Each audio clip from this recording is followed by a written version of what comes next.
మరొక పావుగంట 20 నిమిషాలు మనకి వర్తమానం ఉంచడానికి తెనాలి ప్రాంతం నుంచి వచ్చిన రేపల్లి ప్రాంతం నుంచి క్షమించండి ఎన్ఎం జోసెఫ్ గారు సిద్ధంగా ఉన్నారు కనుక వారికి సమయాన్ని అప్పగిస్తూ దైవ వర్తమానం అందించవలసిందిగా ఎన్ఎం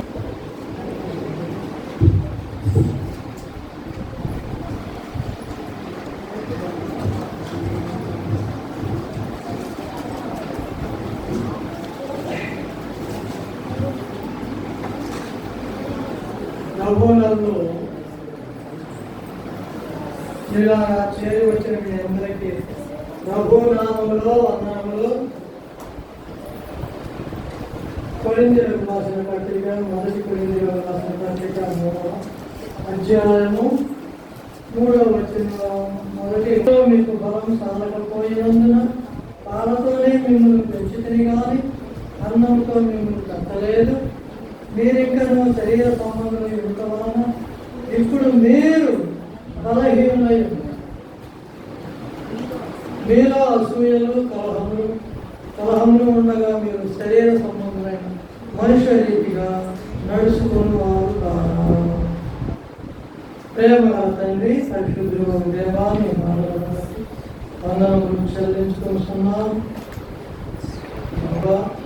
ఇంతకు ముందు తిరిగి రావడం 111వ కీర్తనలో మీరు పొందుకొచ్చినటువంటి సృష్టిని బట్టి మీ నామము మహిమపరచబడుతుంది. 3వదిగా పరలోక రాజ్యము సంపాదించుకునే మీరు ఇచ్చిన మాటలను బట్టి వందనాలు. ఇప్పుడు ఈ మాటలను కూడా మీరు ఆశీర్వదించి దీవించండి. మీరే మాకు బోధించండి. మాటలు శక్తి కలిగినవి, వినగలిగే చెవిని గ్రహించగలిగే హృదయమును మాకు అనుగ్రహించి మీరే మాతో మాట్లాడి మీరే మహిమతో వాక్యములను మమ్మలను మీ చేతికి అప్పగించుకోవచ్చు. యేసు ప్రభువు నామములో స్తుతించి ప్రార్థించి అడిగి వేడుకొనుచున్నాము. ఆమేన్.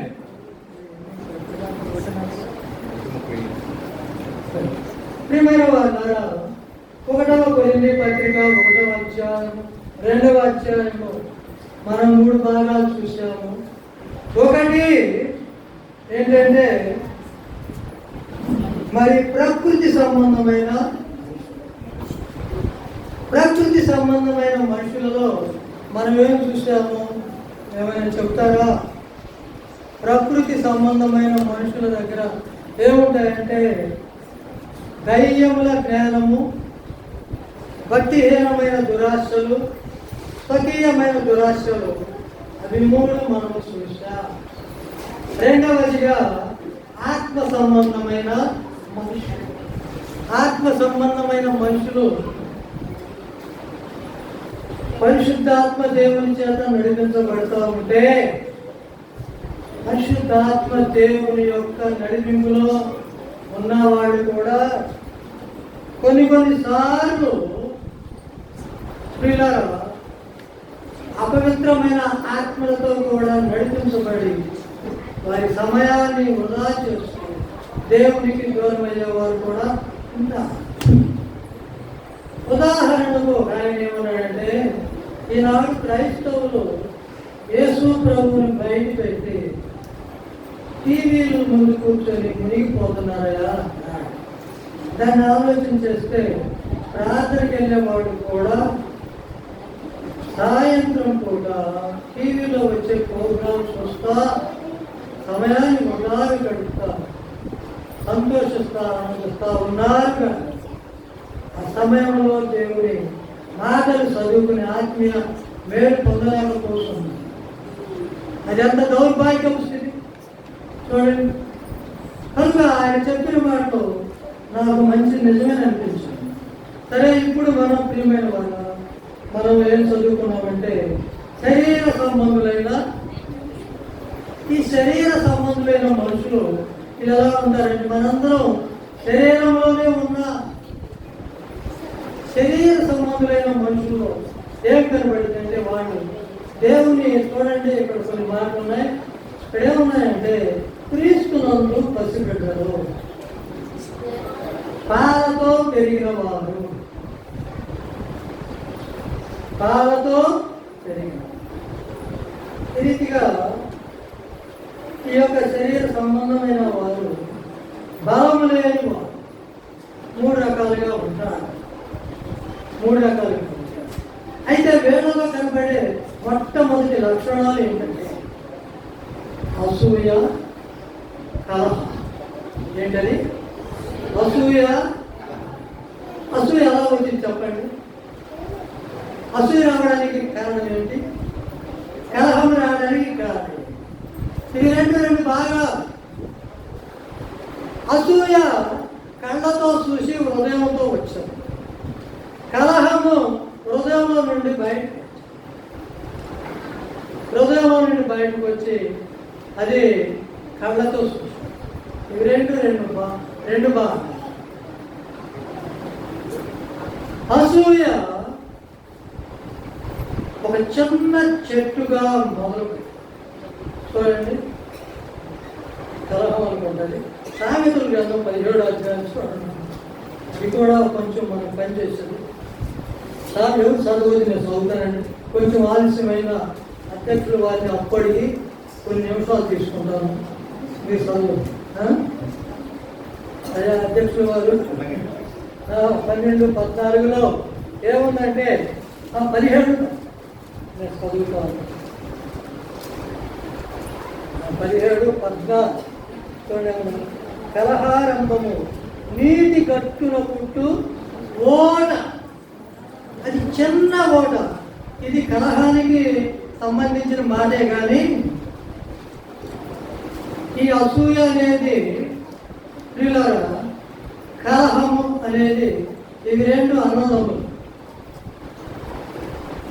తండ్రి గారు ఇవి రెండు కూడా అన్నదమ్ములు లాంటివి.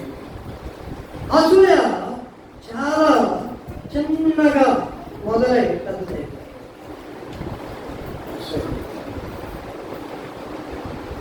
ఒకసారి ఒక ఆయన మరి చెప్పకూడదు అనుకుంటున్నా కానీ చెబుతున్నా, మీరేమనుకోవాలి. అది పల్లెటూరులో అప్పుడే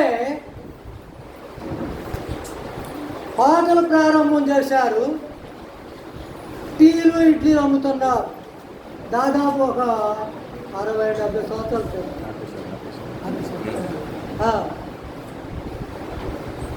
అప్పుడు అందరూ కూడా పనులు చేసేవాళ్ళు. ఇప్పుడున్నంతగా పనులు లేవు. వ్యవసాయం ఎక్కువ ఉండేది. ఒక వ్యవసాయం చేసే ఒక ఆయన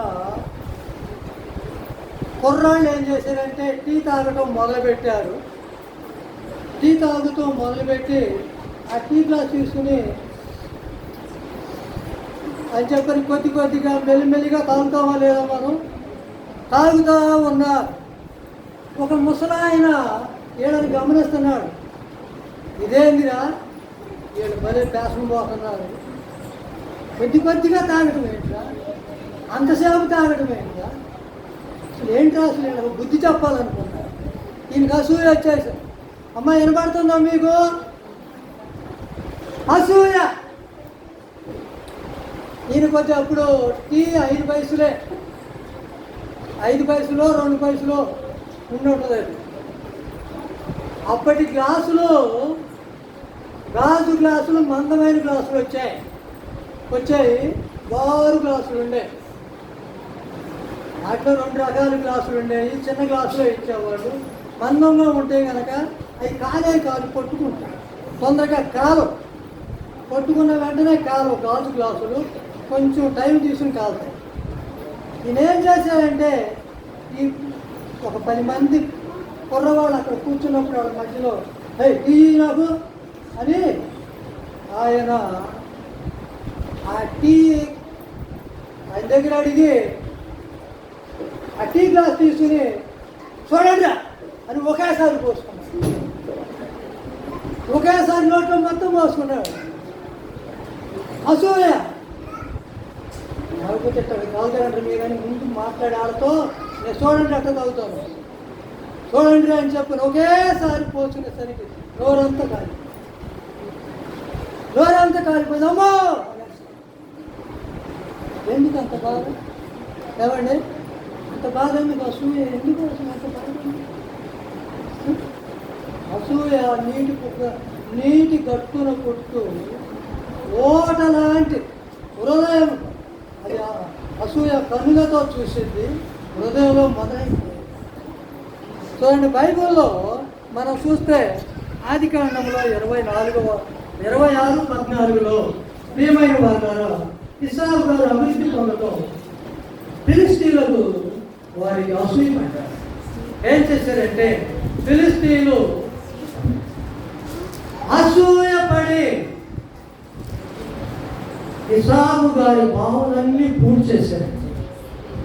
ఇసాకు గారి తండ్రి అబ్రహాం గారు ఎంతో కష్టపడి బావులు తవ్వితే ఆ బావులన్నిటిని కూడా మన్ను పోసి అసూయ పనులు ఏం చేశారంటే వాళ్ళు చూడండి ఎంత ఆ రీతిగా ఉంటారన్నమాట. 30వ అధ్యాయంలో రాహేలు అక్కెవరు లేదా ఈనాడు కూడా అలాగే ఉన్నారు. అక్క చెల్లెలకి అసూయ, అన్నదమ్ములలో అసూయ. చూడండి, ఇలా మనం చూస్తూ ఉన్నాం, ఈ దినాలలో గడుపుతున్నాం. మన జీవితాలన్నీ కూడా మన జీవితాలు ఎలా కొనసాగుతున్నాయంటే అసూయ పనులు ఉండేటువంటి అన్యాయస్తులు, అక్రమకారులు ఉన్నటువంటి దినాలలో మనం ఉన్నాం. మరి మనం అసూయ పనులు కాదా అమ్మా? మనం అసూయ పనులు, నేను అసూయ పనులు కాదండి అని అన్నవాడు చేయలేస్తాను.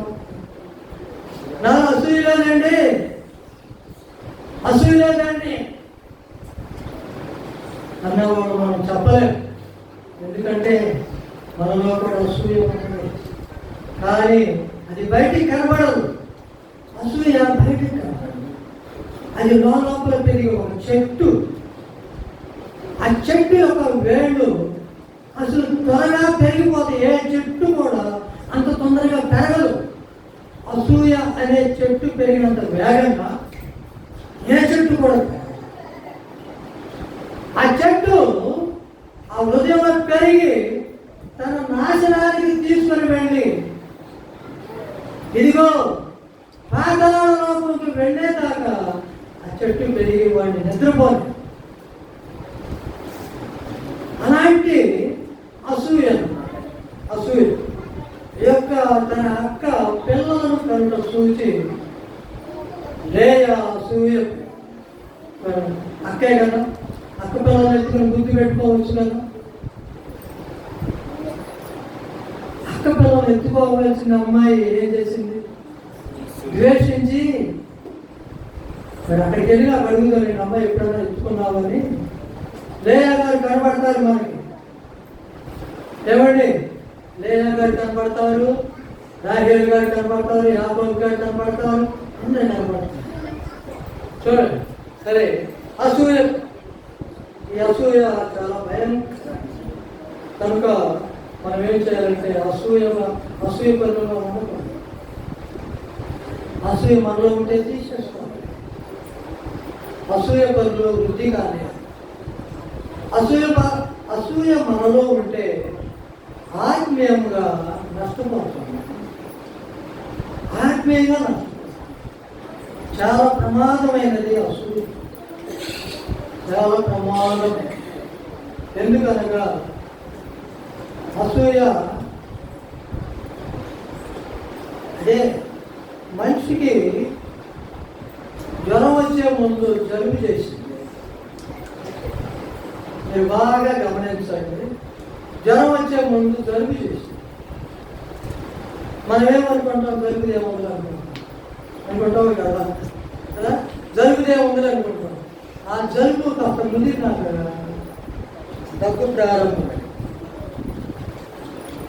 జలుబులోనే జ్వరం రావచ్చు, కానీ ఆ దగ్గు కూడా తీవ్రమైన కష్టం.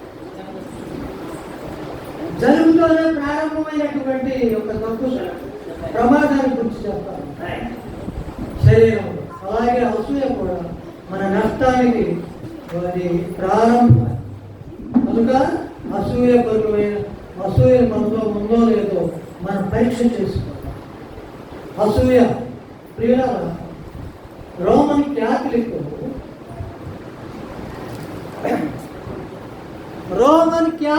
వలన మొట్టమొదటి దినాలలో అనేక మంది దేవుని పిల్లలను పొట్టలు పెట్టుకున్నారు. రోమన్ క్యాథలిక్ అసూయ. ఎందుకనగా ఈ ప్రొటెస్టెంట్ ఉద్యమం వచ్చిన తర్వాత దేవుని యొక్క వాక్యం ఎలా ఉంటే, ఇదిగో వీళ్ళు ఇలా బోధిస్తున్నారు, ఇది తప్పు అని మార్టిన్ లూథర్ గారి సహితం వాడు తప్పు బట్టి ఆయన సంపాదించు అంత మునుపున్నవాడు. వాడు అసూయ. ఎందుకనగా వాళ్ళు అలా వాళ్ళకి అడ్డం వచ్చిన వాళ్ళని చంపకపోతే ఈ యొక్క రాజులు వాళ్ళ యొక్క చేతి కింద ఉన్నారు. వీళ్ళేం చేశారంటే, ఈ రోమన్ క్యాథలిక్ వాళ్ళు బైబుల్ని వాళ్ళ దగ్గర పెట్టుకొని వాళ్ళు ఎవరికి ఇవ్వకుండా వాళ్ళే చదవటం, వాళ్ళే చెప్పటం అలా చేశారు. ఒకసారి మా ఇంటి ప్రక్కన, మా గది ప్రక్కనే ఒక బృందం వచ్చింది. ఆ బృందము ప్రార్థన చేస్తూ ఉన్నారు. వాళ్ళు బాగా చప్పట్లు కొడుతున్నారు. ఒక సహోదరుడు ముందు వెనమాలు కూర్చున్నాడు, ఎదురుగా విశ్వాసులు కూర్చున్నారు. బాగా చప్పట్లు కొట్టి కొట్టి కొట్టి ఆపండి అన్నాడు. అలా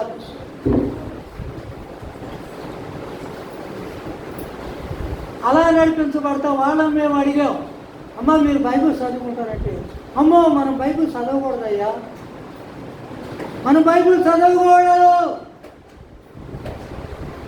ప్రియులారా, దాదాపుగా 1950 వరకు, లేకపోతే 40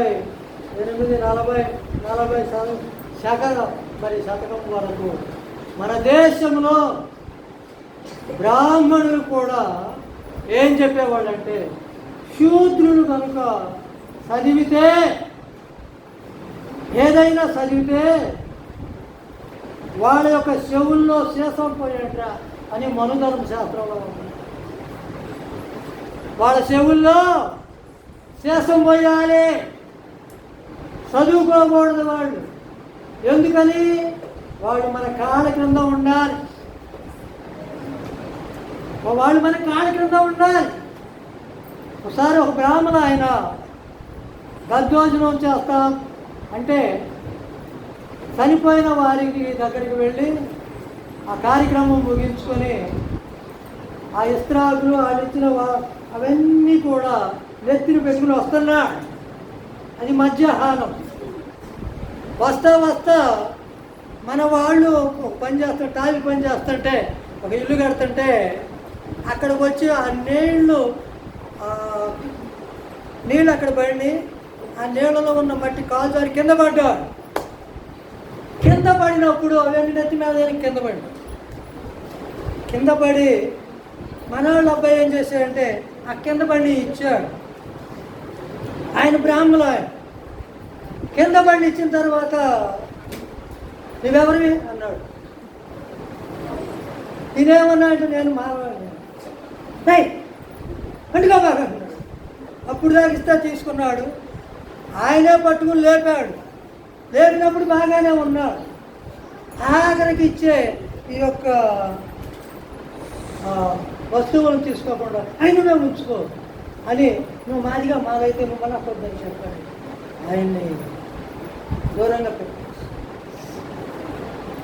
ఏమండి, మా చిన్నప్పుడు కూడా మేము గోంటి ఇంటికి వెళితే అంత దూరాన ఆ డబ్బులు ఆ తక్కిట్లో పెట్టాలి. వాళ్ళు ఇచ్చేవాడు కాదు. వాళ్ళు అయితే మాలే మేమున్నాయి ఏంటి, వాళ్ళు ఆ తక్కిట్లో పెట్టేవాళ్ళు మొత్తాన్ని. ఆ టైం అయిపోయిందిలే ఏంటి, ఆ రీతిగా చేస్తాం. కనుక ప్రియులారా, మనం అవన్నీ పోయినాయి. దేవుని దయ వలన మన దేవుడు కృపామయుడు. ఆయన ఆ కృపామయుడు ఏం చేశాడంటే, తెల్లవాడని విదేశీయ సహోదరులను ఇండియా తీసుకొచ్చాడు. మన మొట్టమొదటి ప్రధానమంత్రి అయినటువంటి ఆయన దగ్గరకు ఒక తెల్ల ఆయన నడిపించాడు.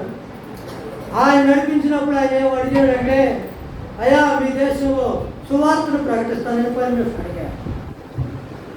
ఆయన ఎవరు? రాజేంద్ర ప్రసాద్ గారు కదా, అవునా కదా? రాజేంద్ర ప్రసాద్ గారిని అడిగాడు. ఆయన మొహం కడుక్కుంటాడు. అరుగు మీద కూర్చుని మొహం కడుక్కుంటా ఆయన ఏమన్నాడంటే, మా దేశంలో 33.5 కోట్ల మంది దేవతలు ఉన్నారయ్యా, విదేశీ దేవతలు మాకు అవసరలేదయ్యా. అప్పుడు ఆ సహోదరుడు ఏమన్నాడంటే, 33.5 కోట్ల దేవతలలో జీవం లేదు, నిత్య జీవాన్ని ఇచ్చే యేసుక్రీస్తు ప్రభువు ఇదిగో ఈ బైబుల్లో ఉన్నాడని బైబుల్ చూపించి ఆయన కొన్ని మాటలు సూచించాడు. అప్పుడు ఆయన తెలుసుకొని ఆయన పరిమిస్తున్నాడు. ఈ అసూయ పరులైనటువంటి ప్రియులారా, ఈ యొక్క రోమన్ క్యాథలిక్ వాళ్ళు అనేక మంది, ఆ తర్వాత హిట్లర్ అసూయ, ఈ రీతిగా ఈ యొక్క దేశాలను ఏలినటువంటి చక్రవర్తులు క్రైస్తవులను అసూయలో వాళ్ళు నాశనం చేశారు. ఈ దినాల్లో కూడా అసూయ బయలుదేరింది. దాకా మన సహోదరుడు చెప్పారు. ఆ తర్వాత ప్రియమైన వాళ్ళ మరి మనం దయవైపున 3 నిమిషాలు పైగా చెప్పినట్లుగా కొంచెం ఒప్పిస్తే బాగున్నది. మరి సరే మాట్లాడుతుంది. కలహము నీటి గట్టున పుట్టు ఓట. అది ఎట్లా బయలుదేరింది? చిన్న ఓట, అది పెద్దగా కళ అనగా తగాదు కదా, తగాదనే కలము. చదువుకున్న వాళ్ళు మీరు చెప్పండి తల్లి. తగాదు, కలహం. కలహం అంటే ఇతరులు పోట్లాడటం.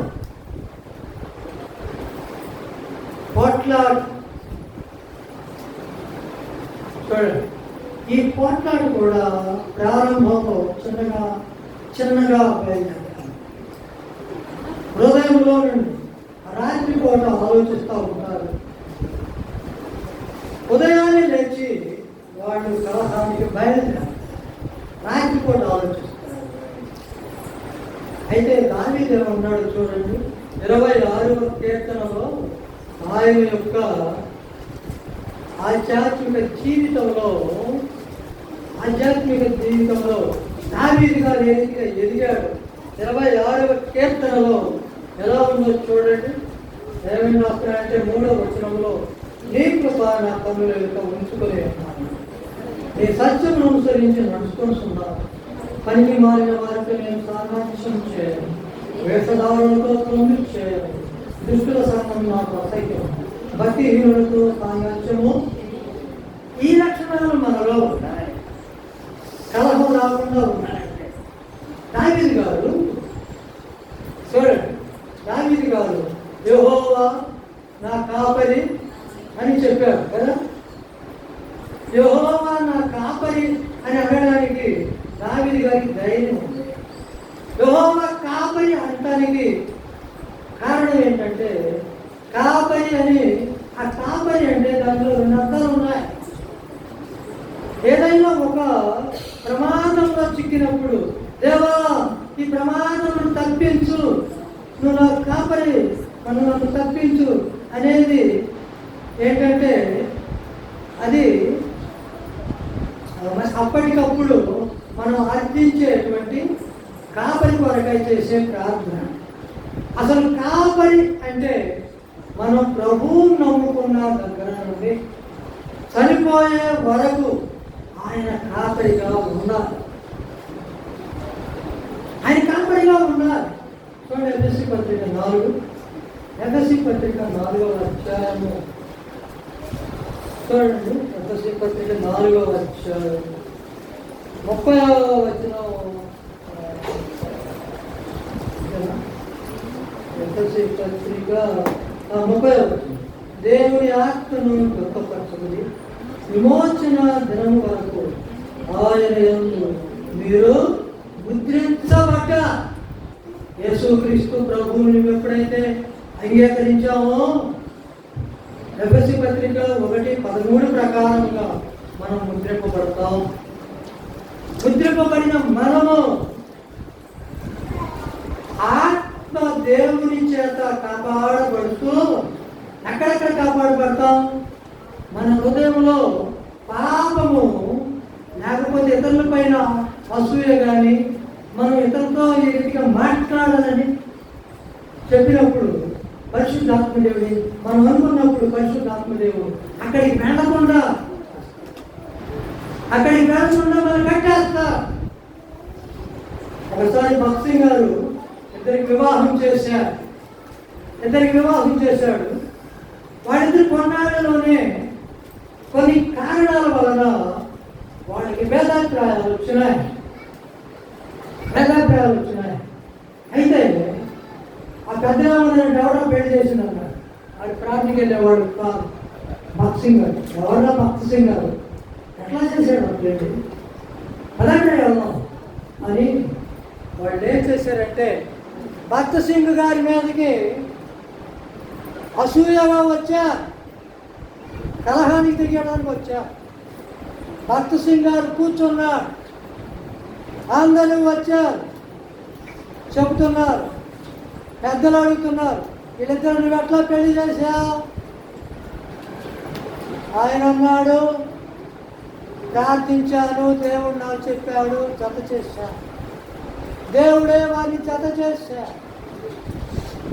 దేవుడు చేశాడా? నువ్వు చేశా.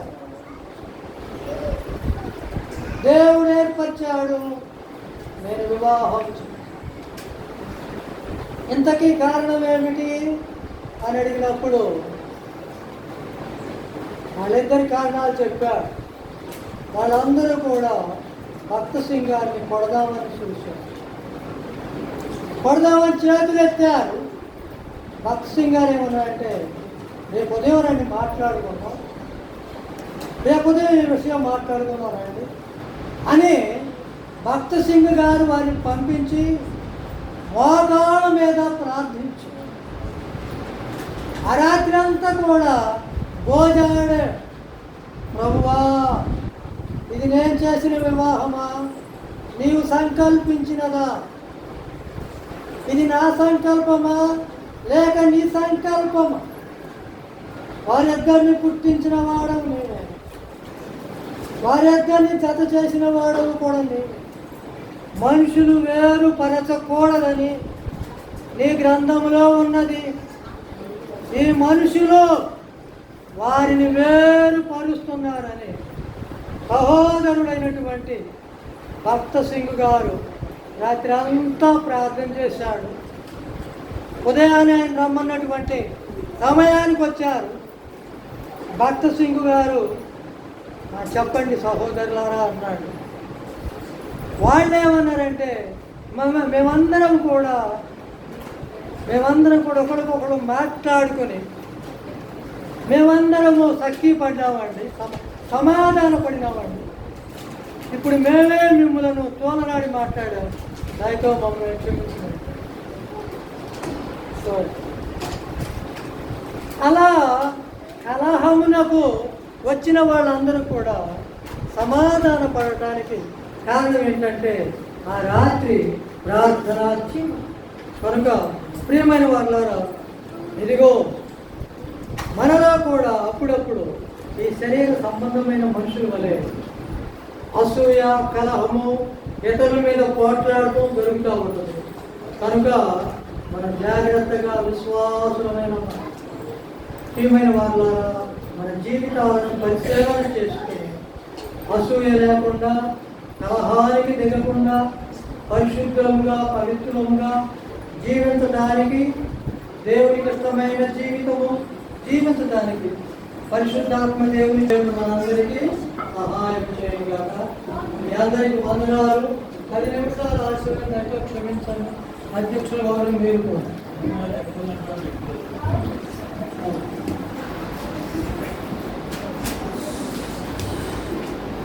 దేవుని నామానికి మహిమ కలుగును గాక.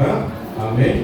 4 వర్తమానాల ద్వారా సేవకులను మరుగుపరిచి దేవుడు మనతో మాట్లాడి ఉన్నాడని విశ్వసిస్తూ దేవుని స్తుతిస్తూ మరి ఒక వాక్యము మన వినికిలో ఫలవంతమవునట్లుగా ముగింపు ప్రార్థనగా తెనాలను చేసిన దేవదాసయ్య గారు మరి ముగింపు ప్రార్థన చేసి మరి ఒక తర్వాత మొదలుగా ప్రార్థనలో పాత్రలు మనం వచ్చారు. ఆ తర్వాత నలుగురు దేశాన్ని ఏర్పాటు చేసుకుని మొట్టమొదటిగా మరి ప్రజల అమలమైన ఉపమానం ఇచ్చారు. అందుబట్టి దేవుని చేస్తున్నాం. రెండవ వారిగా దర్శకాలు ఏర్పాటు చేసుకొని బైబిల్లోని అనేక లేఖనాలని మర్మాలని మనకి లేఖనాలు తెలియపెట్టడంటే దేవుని తెలుస్తున్నాను. మూడవ వృద్ధిగా నంద్యాల నుంచి వచ్చిన సహోదరుడు మరి ఎస్సీ గారు కూడా చాలా సంపూర్ణమైన వర్తమానం అందించేవారు. పెద్దయ్య కుమారుడు దేశ ప్రభావ దగ్గర వచ్చి తల్లి వాడు ఉంటుంది. ఈ గురువు అయినప్పుడు 20 వర్ష ప్రభావం పిల్లగా అది మా ఇంటిగా లేదు, అది దేవుని చెప్తాను చెప్తున్నారు. అదేవిధంగా సేవగా మన జోషప్ గారు మంచి వర్తమానం ఆత్మీయంగా మంచి ఎంతగానో మనకి విగ్రహంగా వారి కానీ ఆ యొక్క లేఖనాలను మర్మాలని మనం తెలుసుకొని మన జీవితాల్లో ఆ రీతిగా నడవాలని నా కోరిక. ప్రేమ నమ్మకంగా మా యేసు ప్రభువా మీ వందనాలమైన స్తోత్రాలు చెల్లిస్తున్నామంటే గత 2వ దినం ఆయన ఇప్పుడు ఆయన ఈ సెషన్ అయిపోయింది ఆయన. మరి ఇంతకీ గొప్ప విషయం ఏంటంటే ఆ డేవిడ్ రాజు గారు మరి ఇక్కడ ఏర్పాటు చేసుకొని మరి ఈ చేతికి శుభార్తలు ఇచ్చడం ఎంతో ముఖ్యమైన వారి వారి కుటుంబాన్ని, వారి గర్భాలని, వారి పరిస్థితులని, వారికి ఆశ్రయం చేయాలి. అదేవిధంగా వర్తమానం చెప్పిన సహోదరుల కుటుంబాన్ని వారి గర్భాలు కూడా ఆశ్రయం చేస్తున్నాయి. నిజమైన లక్ష్యమైన అదేవిధంగా వచ్చిన ప్రతి ఒక్కరిని కుటుంబాన్ని ఆశ్రయించండి, జీవించండి. నిజమైన లక్ష్యమని అది సాయంకాల సాయం 6:30 గంటలకే మొదలుగా ఈ బాధను తెలుసుకొని త్వరగా రావాలని దేవుని పెడతామని చేస్తున్నాను. నమ్మానికి ఎంత తిరిగి ప్రభుత్వమని ఎంతగానో పెట్టుకున్నాం. శ్రేష్టమైన అడిగే పాటిస్తున్నాను.